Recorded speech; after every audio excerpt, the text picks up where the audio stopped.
আনন্দ মিছিল ও উল্লাসে প্রাণ ফিরেছে খুলনা প্রকৌশল ও প্রযুক্তি বিশ্ববিদ্যালয়ে। 2 মাসের বেশি সময় ধরে চলা আন্দোলন ও 58 ঘন্টার অনশন কর্মসূচির পর আদায় হয়েছে শিক্ষার্থীদের কাঙ্ক্ষিত দাবি।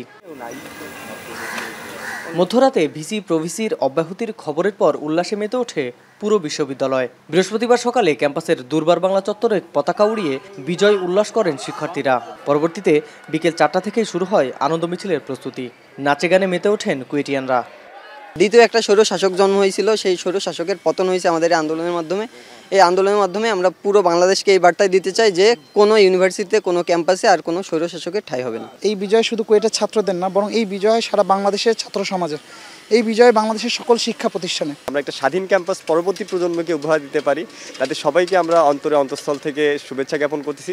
তবে উপাচার্য ও উপ উপাচার্যকে অব্যাহতির প্রক্রিয়া নিয়ে ক্ষুব্ধ কুয়েটের শিক্ষক সমিতি। তারা বলছেন, সুষ্ঠু তদন্ত ছাড়া অব্যাহতির সিদ্ধান্তে ন্যায় বিচারের পরাজয় হয়েছে।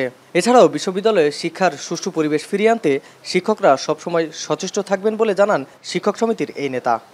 সুষ্ঠু তদন্ত ছাড়া চাপের মুখে ভাইস চ্যান্সেলর ও প্রো ভাইস চ্যান্সেলরের অব্যাহতি সিদ্ধান্তে মূলত ন্যায় বিচারের পরাজয় হয়েছে।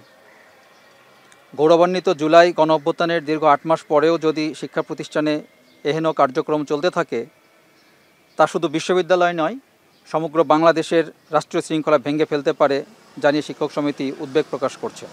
গেল 18 ফেব্রুয়ারি শিক্ষার্থীদের সাথে বহিরাগতদের সংঘর্ষের পর থেকে 6 দফা আদায়ে আন্দোলনে নামে শিক্ষার্থীরা। পরবর্তীতে সিন্ডিকেট সভায় সিদ্ধান্তে হল ও শিক্ষা কার্যক্রম বন্ধ রাখা হয়। তারপরও গেল 13 এপ্রিল বিশ্ববিদ্যালয়ে প্রবেশ করেন শিক্ষার্থীরা। পরে বিভিন্ন অভিযোগে 6 দফা দাবি পরিণত হয় ভিসি পদত্যাগের 1 দফা দাবিতে।